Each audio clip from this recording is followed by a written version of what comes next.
నివాసము శిథిలమైపోయినను చేతి పని కాక దేవుని చేత కట్టబడినదియు నిత్యమైనదియునైన నివాసము పరలోకమందు మనకున్నదని ఎరుగుదుము.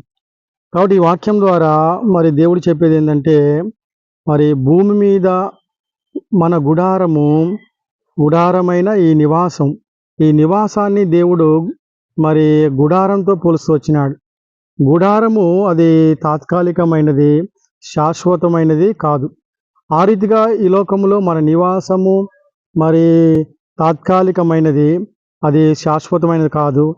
అయితే మనకు పరలోకమందు శాశ్వతమైన నివాసం ఉంది అని దేవుని వాక్యం తెలియజేస్తూ ఉంది.